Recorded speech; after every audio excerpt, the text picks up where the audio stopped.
The dust-covered letter trembled in Mary Monroe's hands as she stood frozen on her porch. 5 hungry children clustered around her skirts, while the stagecoach that had delivered the devastating news disappeared down Monticello's Main Street. Gone to California. "Don't wait for me," was all Thomas had written after taking their savings and abandoning his family of 7 years to chase gold fever dreams, leaving Mary with 5 children under the age of 10 and a struggling homestead on the outskirts of 1873 Utah Territory. The autumn wind picked up, scattering golden leaves across the yard of the modest farmhouse that now rested entirely on her shoulders. Mary folded the letter and tucked it into her apron pocket, her mind racing with impossible calculations.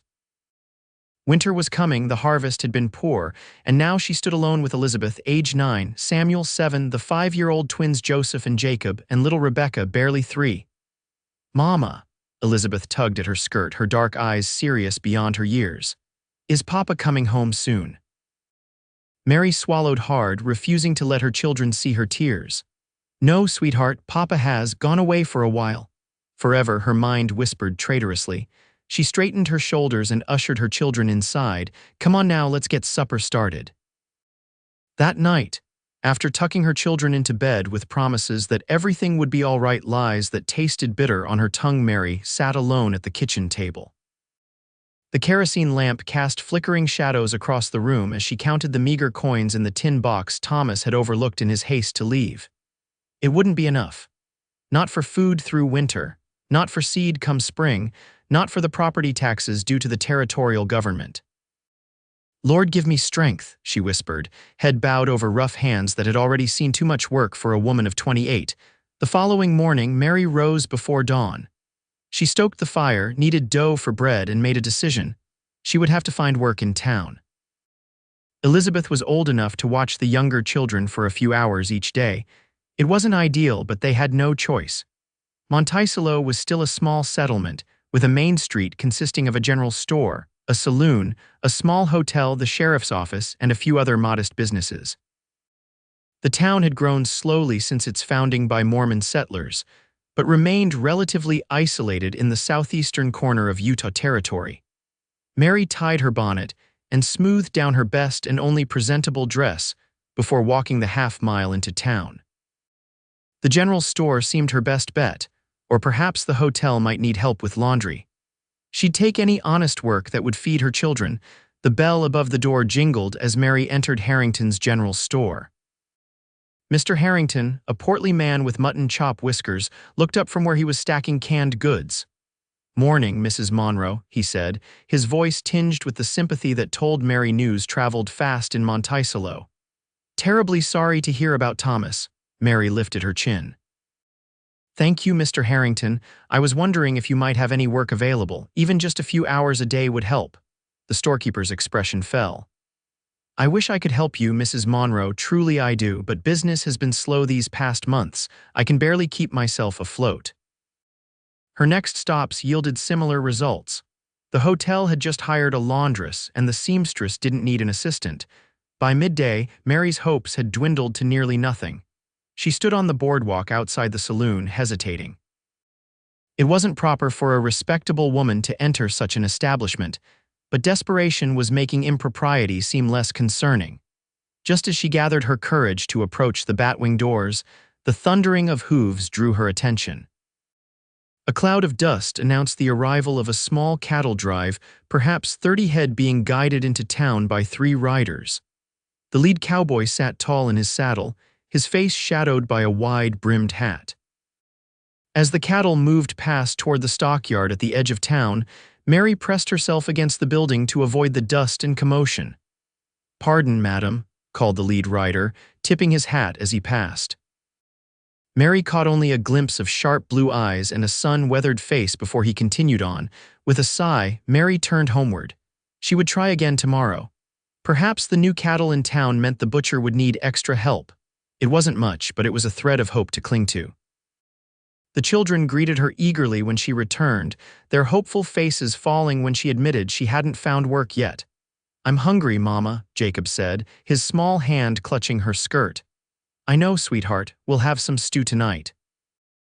There are still a few potatoes and that bit of salt pork. Later that afternoon, as Mary was in the barn milking their only cow, thank heavens Thomas hadn't sold her. Before leaving, she heard a wagon approaching. Setting aside the half-filled pail, she stepped out to see who might be visiting their isolated homestead. The wagon was driven by a broad-shouldered man she recognized as the cowboy who had led the cattle drive earlier that day. Up close, she could see he was perhaps in his mid-30s, with a strong jaw covered in several days' stubble and those striking blue eyes she'd noticed in town. "Mrs. Monroe," he called, bringing the wagon to a halt. "Name's Xavier Daniels. Sheriff Johnson mentioned you might be looking for work." Mary approached cautiously. "Yes, that's right. Do you have something that needs doing, Mr. Daniels?" He nodded, removing his hat to reveal dark hair streaked with hints of silver at the temples. "Just bought the old Parker Ranch about 3 miles west. Planning to expand my cattle operation, but the house needs a thorough cleaning before I can properly move in. I was hoping to hire someone for a few days' work." Hope flickered in Mary's chest. "I could certainly help with that, Mr. Daniels." "Call me Zav," he said, his voice carrying a slight accent she couldn't place. "Everyone does. The pay's fair $1.50 a day, and I can drive you back and forth so you won't have to walk." It was more money than Mary had expected. "When would you like me to start?" "Tomorrow morning, if you can manage it. I'll come by around 8 after you've had time to see to your children." Mary hesitated.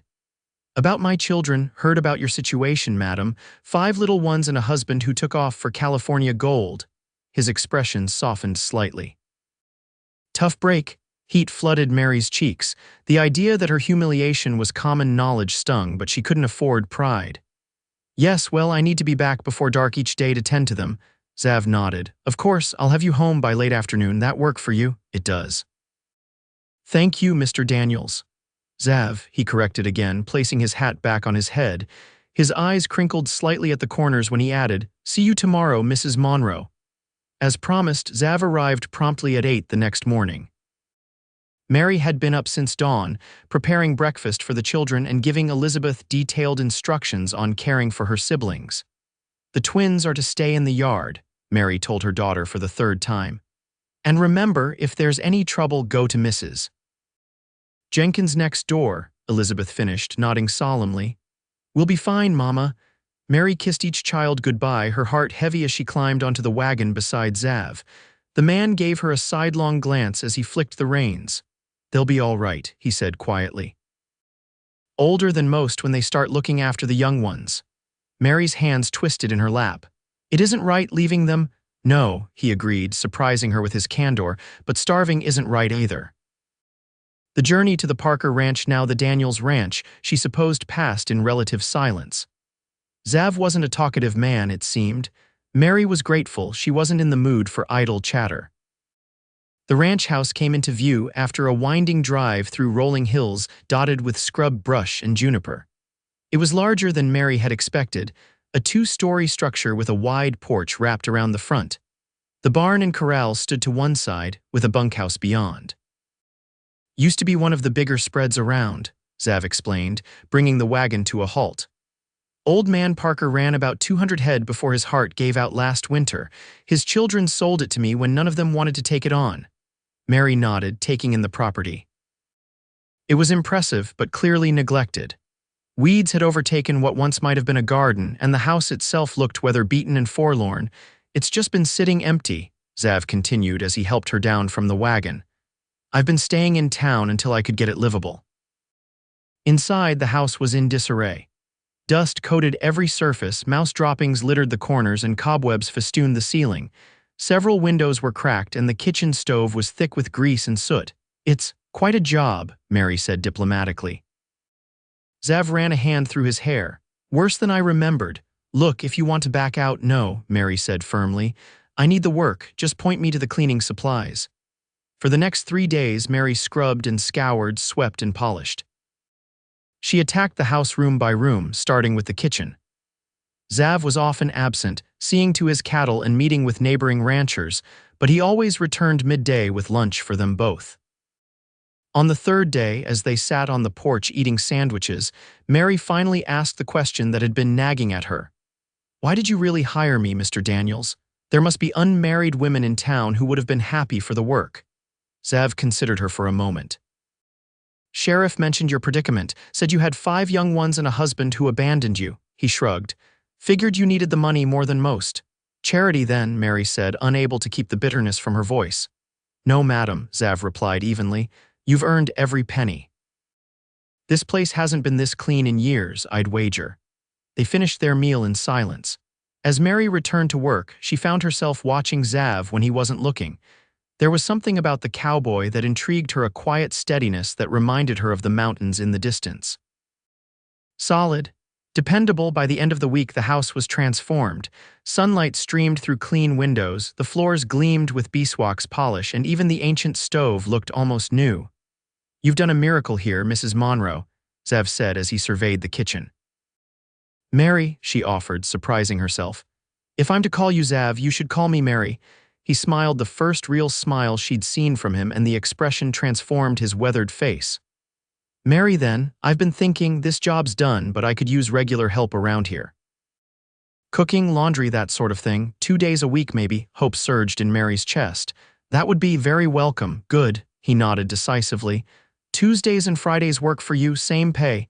Yes, that would be perfect. Mary hesitated, then added, Thank you, Xav.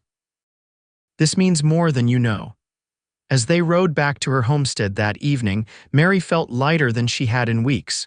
It wasn't enough to solve all their problems, but it was a start. With this steady income, they might just make it through the winter. When they arrived, Mary was surprised to see all 5 children sitting on the porch steps, clearly waiting for her return. They scrambled up as the wagon approached, their faces anxious. Something wrong, she called, worry instantly replacing her earlier optimism. Elizabeth ran forward as Xav brought the wagon to a halt. Sheriff Johnson came by, Mama. He said to tell you the property taxes are due next week, and if they're not paid, we might lose the farm. Mary's heart sank. The taxes, how could she have forgotten? Thomas had always handled such matters, and with everything else, it had slipped her mind completely.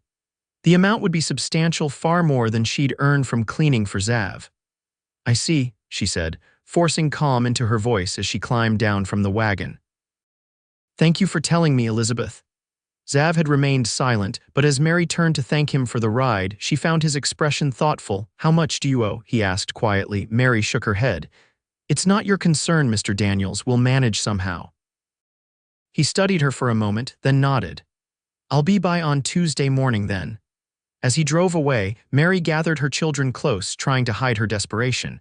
The tax bill would be nearly $20, an impossible sum to raise in less than a week. That night, after the children were asleep, Mary sat at the kitchen table with paper and pencil, trying to make the numbers work. She could sell the cow, perhaps, though that would mean no milk for the children. Maybe Mr. Harrington would buy some of their furniture, though it was worn and unlikely to fetch much. A soft knock at the door startled her. Who would be calling at this hour? Wary, Mary took the shotgun from its place by the door before cautiously opening it a crack. Xav stood on her porch, his hat in his hands. Evening, Mary, sorry for the late call. Embarrassed, she quickly set the shotgun aside. Xav, is something wrong? No, nothing wrong. May I come in? Just for a minute. Mary hesitated, then nodded, stepping back to allow him entry. It wasn't proper to receive a man alone at night, but propriety seemed a luxury she could no longer afford. Xav entered, ducking slightly under the low doorframe. He seemed larger somehow in the confines of her small kitchen, his presence filling the room. I've been thinking about your situation, he said without preamble.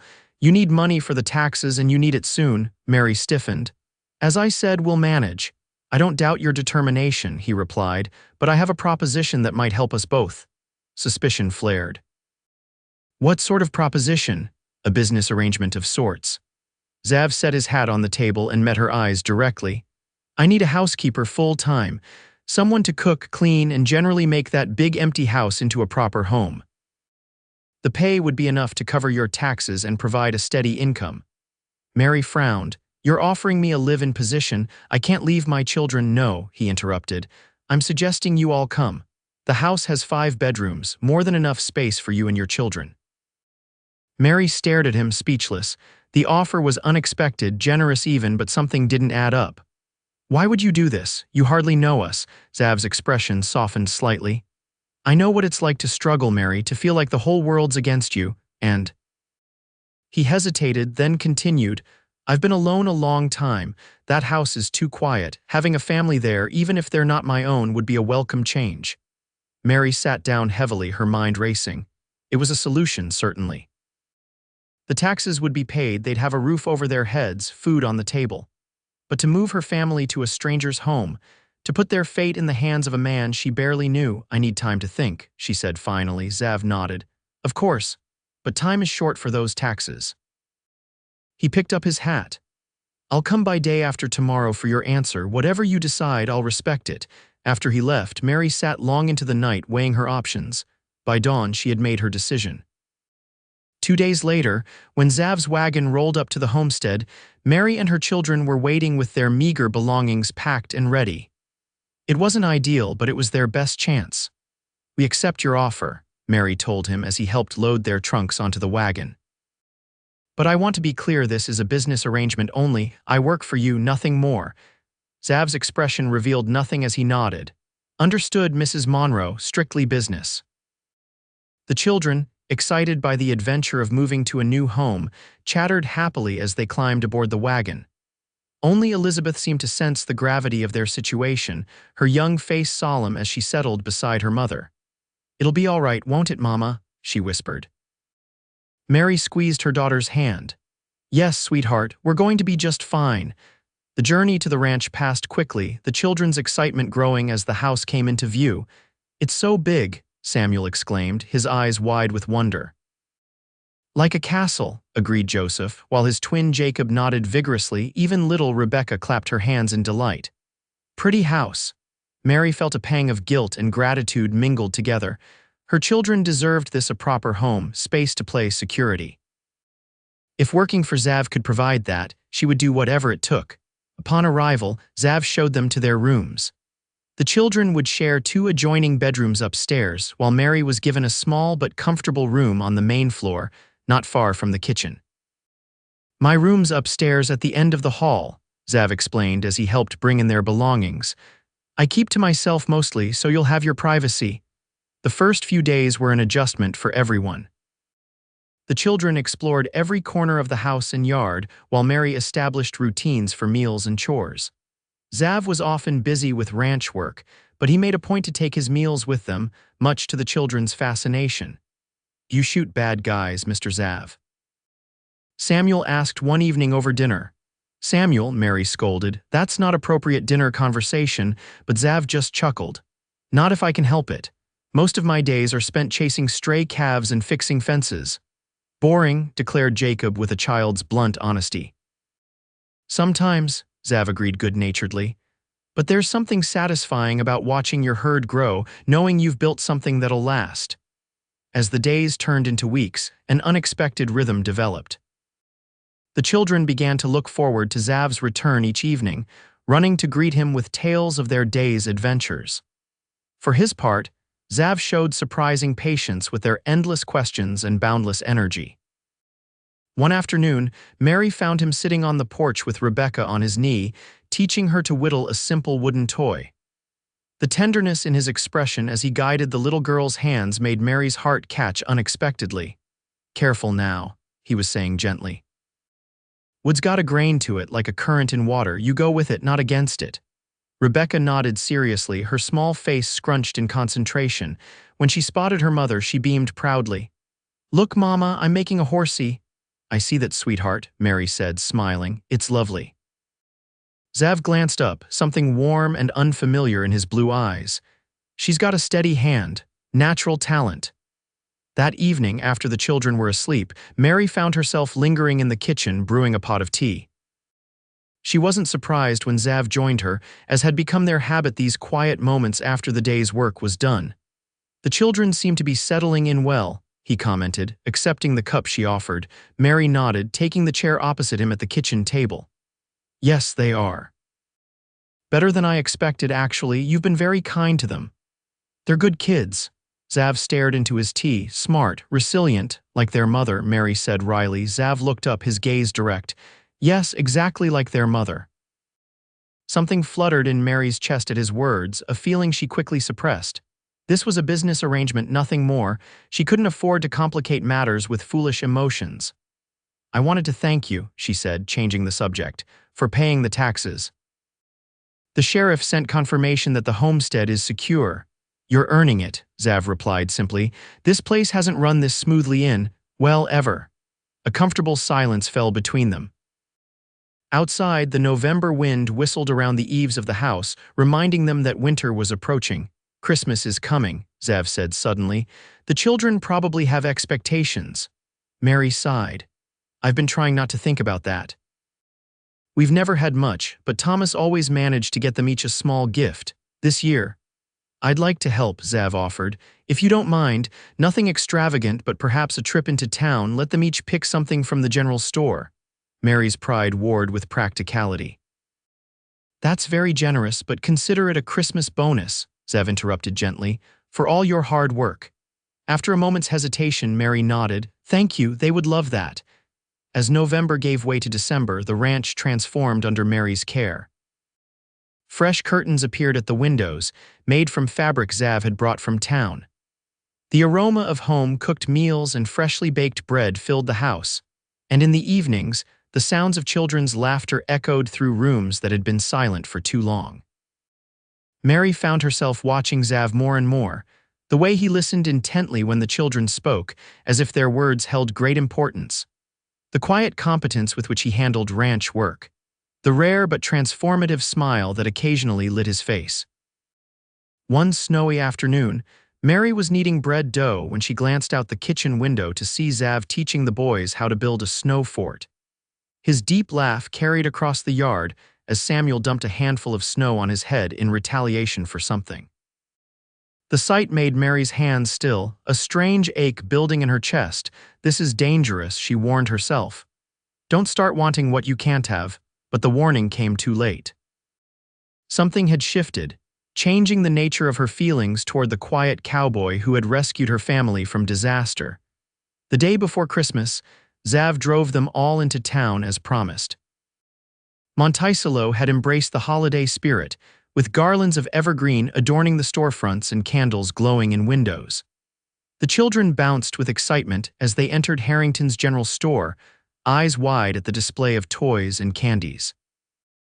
"Remember, just one gift each," Mary reminded them gently. Xav bent down to their level. "Your mama's right, choose carefully now." The children scattered through the store, examining everything with solemn deliberation. Mary watched them fondly, grateful for this small joy in their lives. "Mrs. Monroe, what a pleasure to see you," Mr. Harrington greeted her warmly. "And with Mr. Daniels, I see." His eyes twinkled knowingly, making Mary blush. "I work for Mr. Daniels now," she explained quickly, "as his housekeeper." Of course," the storekeeper said, though his expression suggested he didn't quite believe her. "Well, you all look well, the children especially." As the children made their selections, a tin soldier for Samuel, a small wooden train for Jacob, a puzzle for Joseph, a rag doll for Rebecca, and a book for Elizabeth, Mary wandered to the fabric section, fingering a bolt of deep blue wool with longing. Winter had set in earnest, and her old cloak was threadbare. "That color would suit you," Xav said quietly, appearing beside her. Mary dropped her hand. "Just looking, it's lovely work." Without another word, Xav called Mr. Harrington over and pointed to the fabric.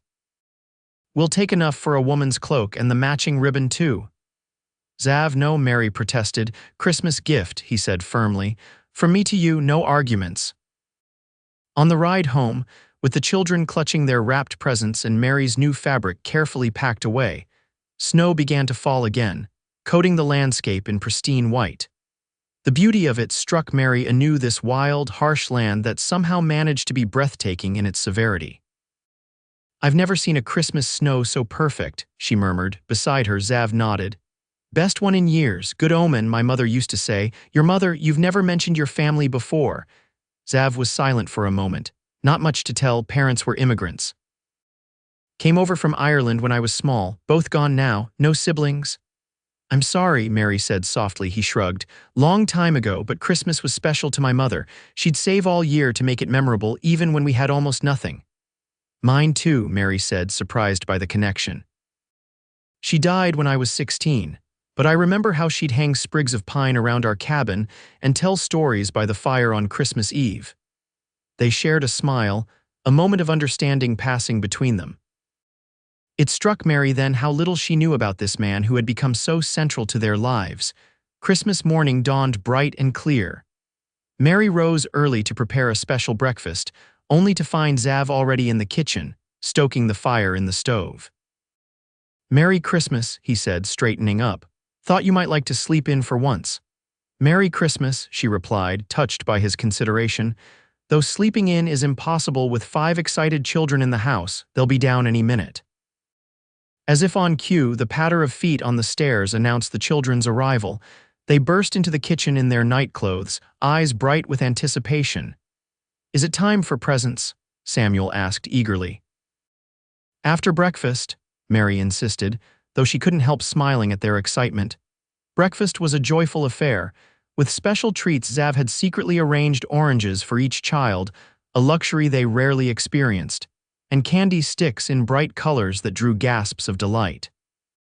Afterward, they gathered in the sitting room where a small pine tree stood in the corner, decorated with paper chains the children had made, and a few glass ornaments Xav had produced from a dusty box in the attic.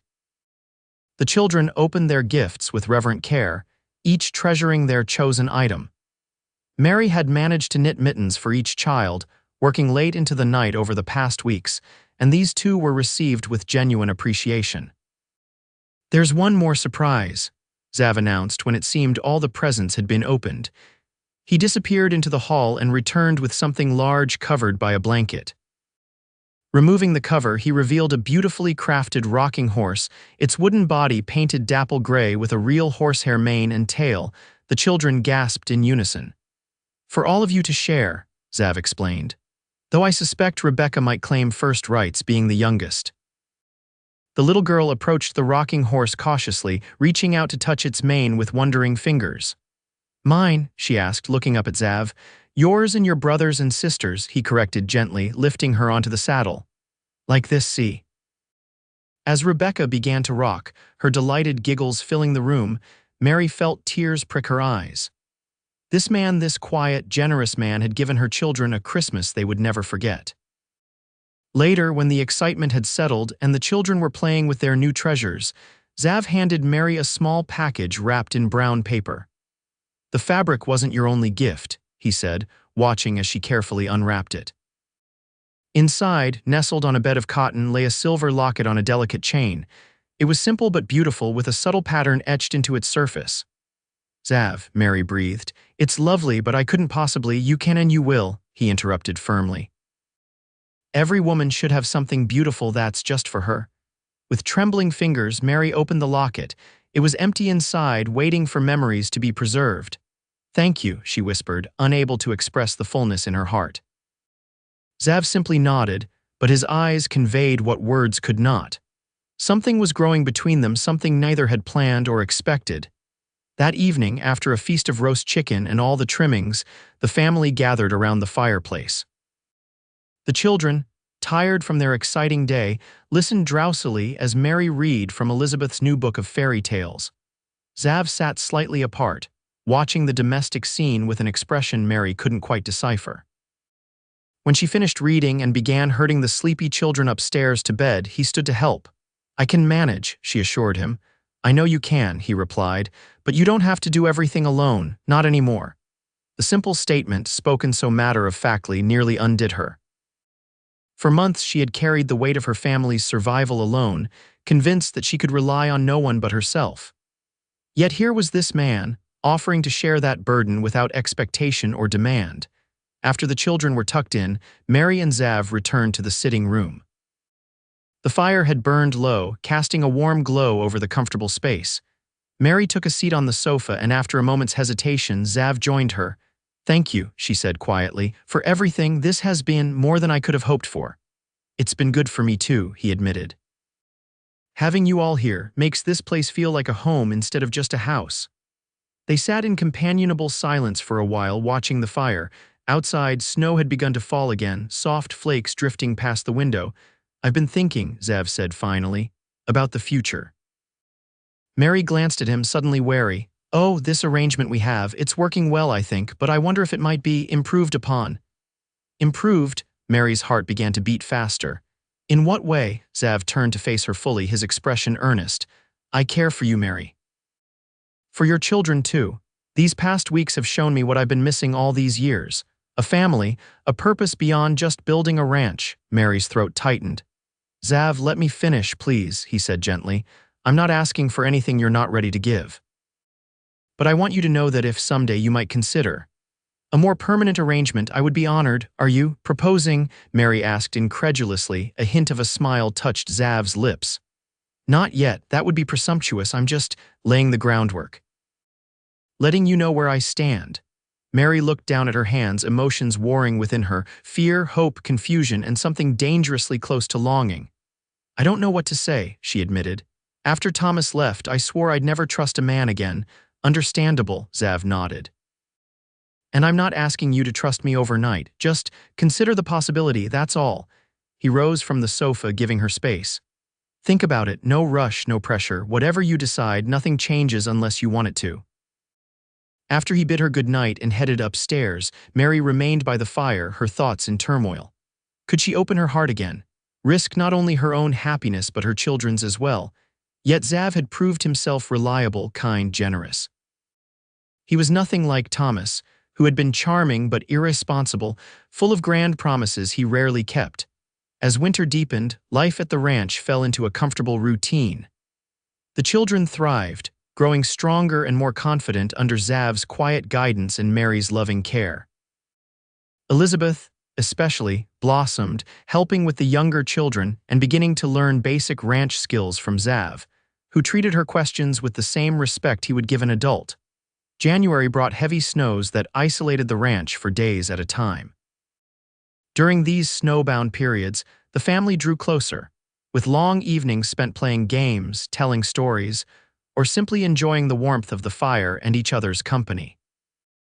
Mary found herself watching Xav with the children, teaching Samuel and the twins how to whittle, patiently helping Elizabeth with her reading, or simply bouncing Rebecca on his knee while singing old Irish ballads his mother had taught him. Each interaction revealed more of the man beneath the quiet exterior, and Mary found herself increasingly drawn to him. One particularly stormy night, after the children were asleep, Mary and Xav sat at the kitchen table playing checkers. The wind howled outside, rattling the windows, but inside all was warm and secure. "Your move," Xav said, his eyes twinkling as Mary contemplated the board. She moved her piece deliberately, capturing one of his. "You're letting me win." "Wouldn't dream of it," he protested, though his smile suggested otherwise. "You're just getting better." Mary studied him in the lamplight, the strong planes of his face, the laugh lines around his eyes, the way his hands, rough from ranch work, moved with surprising gentleness across the game board. She was falling in love with him, she realized with sudden clarity. Had perhaps been falling since that first day when he'd offered her work when no one else would. "I've been thinking," she said suddenly, her heart pounding, "about what you said at Christmas." Xav looked up, his expression carefully neutral. "Have you now?" Mary nodded, gathering her courage. "The children adore you, that much is clear, and I've come to care for you as well." "Is that right?" Xav's voice was soft, but she could hear the hope in it. "Yes," she whispered, "but I'm afraid." He reached across the table, taking her hand in his. "Of what?" "Of being hurt again. Of trusting and being betrayed. Of uprooting the children once more if things don't work out." "Valid fears," Xav acknowledged. "I can't promise the future is certain, no one can, but I can promise that I'm not Thomas. I don't run when things get difficult. And I would rather cut off my right arm than hurt you or those children." The sincerity in his voice was unmistakable. Mary squeezed his hand, her decision made. "Then yes," she said simply. "If you're still interested in a more permanent arrangement, so am I." Xav's smile bloomed slowly, transforming his face. "I'm very interested, Mary Monroe, very interested indeed." The moment was broken by a particularly violent gust of wind that rattled the house, followed by the frightened cry of one of the children upstairs. Mary rose immediately, but Xav placed a gentle hand on her arm. "I'll go," he offered. "You finish your tea." Mary watched him climb the stairs, listened as his deep voice soothed whichever child had awakened, and felt a profound sense of rightness settle in her heart. February brought a thaw and with it, renewed activity on the ranch. Xav hired 2 hands to help with the spring preparations: Ben Tucker, an experienced rancher with a quiet disposition, and young Luis Ramirez, barely 20 but skilled with horses and eager to learn. The men lived in the bunkhouse, taking their meals with the family in the main house. Their presence changed the dynamics slightly, but in a pleasant way. The children, particularly the boys, were fascinated by the cowboys and their stories. As March approached, Xav began making regular trips into town, often returning with mysterious packages that he refused to explain. Mary suspected he was planning something but decided not to pry. Her suspicion was confirmed one evening when Xav asked to speak with her privately after the children were in bed. They stepped out onto the porch, where the night air was crisp but no longer bitter with winter's chill. "I've been thinking," Xav began, uncharacteristically nervous. "About us." "About the future," Mary's heart quickened. "Yes." Instead of continuing, Xav reached into his pocket and produced a small box. Kneeling on one knee, he opened it to reveal a simple gold band set with a single pearl. "Mary Monroe," he said, his voice steady despite the emotion in his eyes, "I love you. I love your children as if they were my own. Would you do me the honor of becoming my wife?" Though she had anticipated this moment, the reality of it still took Mary's breath away. "Yes," she whispered, tears filling her eyes. "Yes, I will."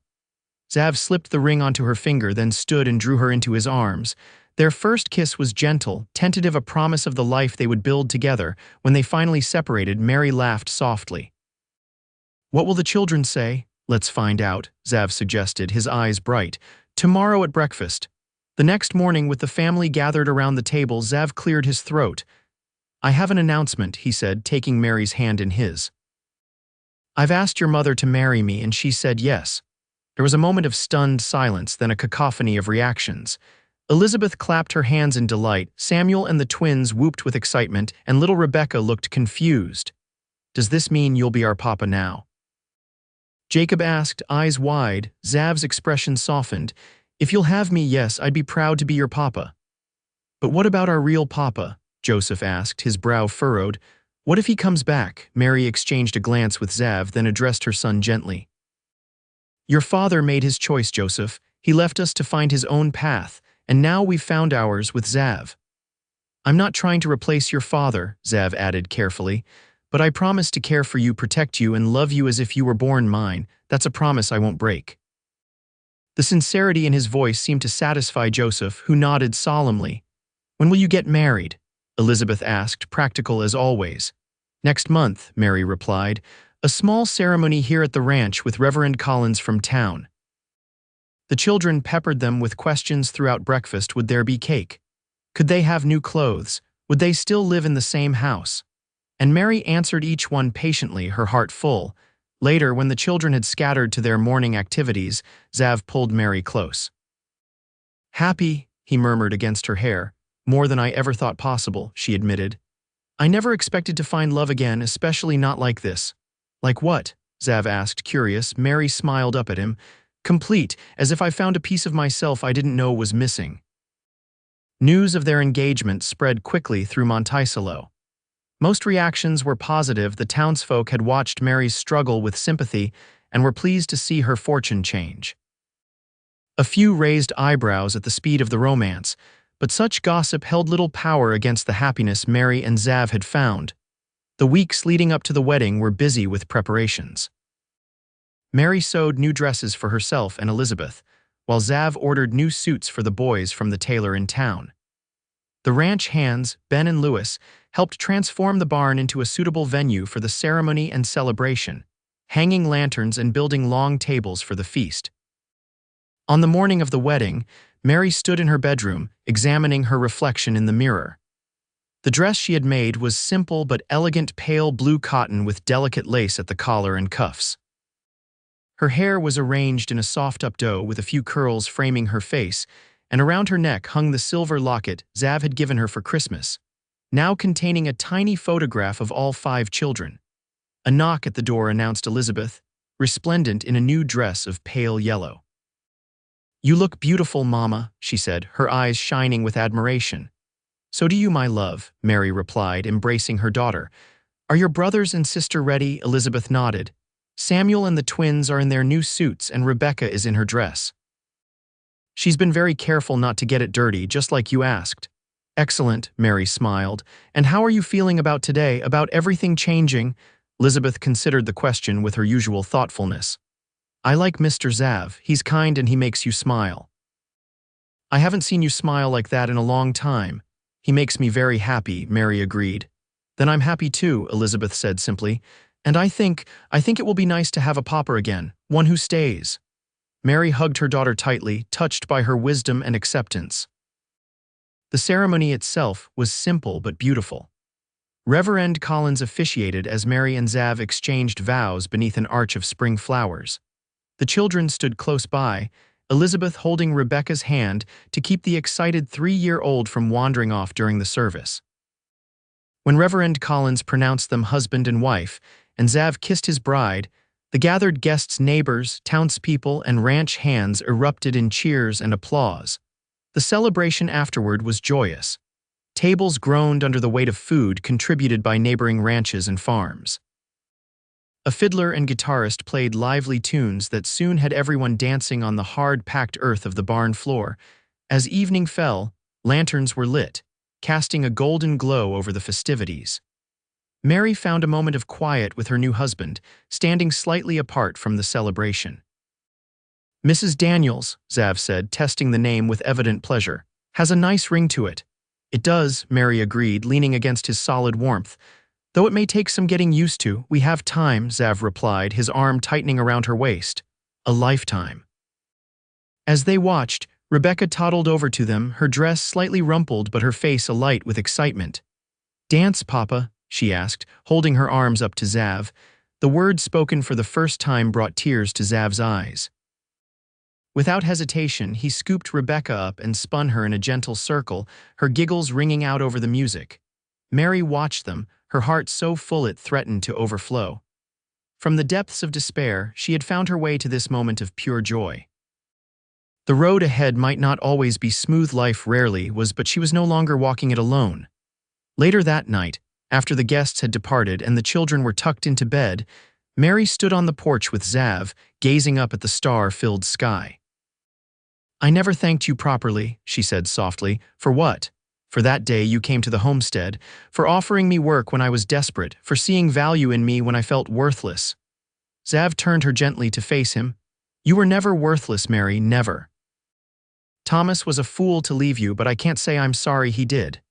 No, Zav confirmed, "because it brought you to me, you and those 5 amazing children." Mary smiled up at her husband. "Speaking of which, do you remember what you said? That first day when I told you Thomas had left me with 5 children," a slow grin spread across Zav's face. "I believe I said, then I'll have a full house. And now you do," Mary laughed softly. "Best hand I ever played," Zav murmured, drawing her close for a kiss that promised a future filled with love, family, and the home they would build together. Spring gave way to summer, and the ranch thrived under Zav's careful management. The cattle herd grew, as did the family's contentment. Mary found unexpected joy in her role as a rancher's wife, learning about cattle and land management, helping with the accounts, and still maintaining her domain over the household. The children adjusted to their new circumstances with remarkable resilience. Elizabeth became Zav's shadow, eagerly absorbing everything he taught her about ranch operations. Samuel and the twins found endless fascination in the daily activities of ranch life, from helping with the horses to learning how to mend fences. Even little Rebecca had her place, often perched on the corral fence watching the cattle with serious attention. One evening in late July, as Mary and Zav sat on the porch watching the sunset, Mary shared news she had been keeping to herself until she was certain. "I believe our family may be growing," she said quietly, her hand resting on her still flat stomach. Zav turned to her, his expression shifting from confusion to wonder as her meaning became clear. "A baby, our baby," Mary nodded, smiling at his joy. "Due sometime in February, according to my calculations." February, Xav repeated, placing his hand gently over hers. A winter baby. Are you pleased? Mary asked, though his radiant expression answered the question. Please doesn't begin to cover it, Xav replied, pulling her into his embrace. I never thought I'd have a child of my own. And now, not only do I have 5 wonderful children who have accepted me as their father, but we'll have one together as well. It's more than I ever dreamed possible. The children received the news with varying reactions. Elizabeth was delighted at the prospect of another sibling. Samuel seemed ambivalent, while the twins were concerned primarily with whether the new baby would want to play with their toys. Rebecca, at first confused by the concept, eventually warmed to the idea of no longer being the youngest. As summer waned and Mary's condition became more evident, Xav grew increasingly protective. He insisted on hiring additional help around the house, a young widow named Sarah Jenkins, who came 3 times a week to assist with laundry and heavier chores. You're fussing too much, Mary told him one day as he insisted on carrying a basket of linens that she could have managed perfectly well. Indulge me, Xav replied with a smile that still made her heart skip. It's my first time being an expectant father. The truth was, Mary didn't mind his attentiveness. After years of handling everything alone, having someone who truly cared for her well-being was a blessing she never took for granted. As her pregnancy progressed, Mary began preparing for the new arrival. The small room adjoining their bedroom was transformed into a nursery, with a cradle Xav crafted himself from pine wood harvested on their land. Elizabeth helped sew baby clothes and blankets, her nimble fingers creating tiny garments with increasing skill. Thanksgiving brought their first real celebration as a complete family. The house was filled with the aromas of roasting turkey, fresh bread, and pumpkin pies. Neighbors joined them for the feast, and as Mary looked around the table at the faces of those she loved, she felt a profound sense of gratitude for the journey that had brought them all together. December arrived with a light dusting of snow and preparations for their second Christmas as a family. Mary, now in her 7th month, supervised the decorations from a comfortable chair while the children and Xav did the actual work of hanging garlands and setting up the tree. It's even prettier than last year, Elizabeth declared as they finished decorating the tree with paper chains, popcorn strings, and the glass ornaments that had become precious family treasures. Everything's better this year, Samuel added with unusual perception. We're really a family now. Xav, overhearing as he entered with an armload of firewood, set his burden down and gathered the children in a group embrace. We certainly are, the best family a man could ask for. Christmas Eve brought a light snowfall that transformed the ranch into a winter wonderland. After a special dinner and the tradition of opening one gift, each new nightclothes, Mary had sewn for everyone. The family gathered around the fireplace for Xav to read a visit from St. Nicholas. As the children listened with rapt attention, Mary felt a sharp pain across her abdomen. She shifted uncomfortably, dismissing it as normal discomfort from her advancing pregnancy. But when a second, stronger pain followed minutes later, she realized something wasn't right. She caught Elizabeth's eye and motioned the girl over, whispering, "Fetch Sarah from the bunkhouse quickly and quietly. Tell her I think the baby might be coming early." Elizabeth's eyes widened, but she nodded and slipped out without alarming the others. Mary tried to remain calm as Xav continued reading, not wanting to frighten the younger children, but when another pain gripped her, she couldn't suppress a gasp. Xav looked up sharply. "Mary, what's wrong?" "The baby," she managed through gritted teeth. "I think it's coming, but it's too early." Xav was on his feet instantly, his face pale but his voice steady. "Samuel, take your brothers and sister upstairs. You're in charge until I come up." The boy, sensing the seriousness of the situation, nodded and began herding his siblings toward the stairs, despite their protests about missing the end of the story. "Is Mama going to be all right?" Joseph asked worriedly. "Of course she is," Xav assured him, though Mary could see the fear behind his confident expression. "Babies just sometimes come when you least expect them. Now go on up, and I'll be there soon to finish the story." Once the younger children were out of sight, Xav helped Mary to their bedroom. "Should I ride for the doctor?" he asked, his voice taut with concern. "No time," Mary gasped as another contraction seized her. The storm's getting worse and town's too far. Sarah will know what to do. She was a midwife's assistant before she married. As if summoned by her words, Sarah burst into the room, followed by Elizabeth, who looked both terrified and determined. Early labor, Sarah confirmed after a quick examination. But the baby's coming whether we're ready or not. Elizabeth, I need hot water, clean towels, and the scissors from Mrs. Daniels' sewing basket. Mr. Daniels, help me make her comfortable. The next few hours passed in a blur of pain for Mary. She was vaguely aware of Xavier's constant presence, his hand gripping hers, his voice murmuring encouragement. Sarah directed the proceedings with calm efficiency, while Elizabeth assisted with quiet competence that belied her 9 years. Shortly after midnight Christmas Day, Mary gave birth to a son. He was small, too small, and for a terrifying moment he didn't cry. Sarah worked quickly, clearing his airways and rubbing his tiny chest until finally, blessedly, a weak wail filled the room. He's breathing, Sarah announced, relief evident in her voice. He's early but fighting. She cleaned the infant and wrapped him in the softest blanket they had before placing him in Mary's arms. Xav leaned over them both, his face a mixture of joy and anxiety. He's beautiful, he whispered, touching the baby's cheek with a gentle finger. Perfect. So small, Mary murmured, counting tiny fingers and toes.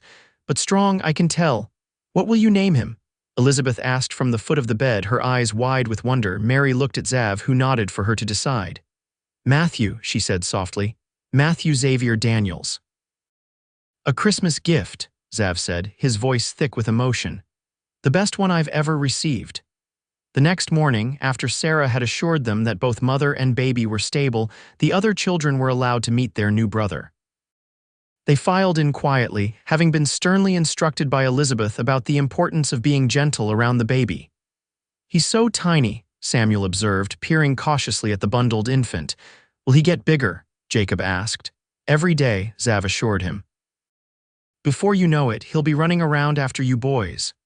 Rebecca approached the bed hesitantly, and Mary shifted so the little girl could see better.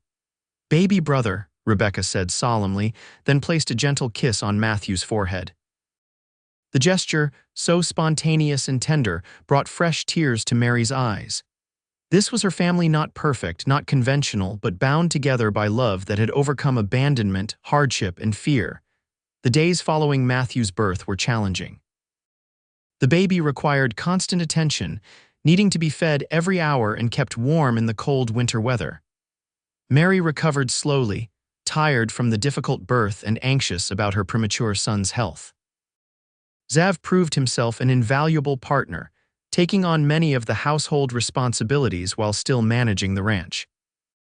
He would sit for hours by the fire, holding Matthew against his chest to keep him warm, talking softly to the infant about the ranch, the cattle, and all the things he would teach him when he was older. The older children, too, rallied around their new brother. Elizabeth appointed herself Matthew's special guardian, checking on him frequently and helping change his wrappings. Even the boys, initially less interested in a baby, found ways to help fetching water, keeping the fire stoked, or entertaining Rebecca when the adults were busy with Matthew. By the end of January, Matthew had gained weight and strength, his previously fraught breathing steadying into the regular rhythm of healthy sleep. Mary finally allowed herself to believe that he would survive, that this family they had created would remain whole. Winter gradually loosened its grip, and with the first hints of spring came renewed activity on the ranch. The cattle, having weathered the cold months in the sheltered pastures, were ready to be moved to fresh grazing. Xav, who had postponed much of his work to help with the baby, now returned to full ranching duties.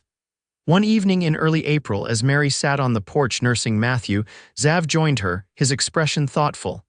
I've been thinking, he began, about the homestead. Mary looked up. She had given little thought to her former property since moving to the ranch. What about it? It's sitting empty. The taxes are paid through the year, but we should decide what to do with it. Mary considered. The homestead represented both painful memories and her first independent achievement. What do you suggest? We could sell it, Xav offered. Or we could keep it as part of the ranch holdings. Maybe fix it up as a place for ranch hands with families, or even for one of the children someday if they wanted to stay close but have their own place. The idea appealed to Mary. I'd like that, to keep it in the family. Xav smiled, reaching out to stroke Matthew's downy head. I thought you might. I'll start repairs this summer.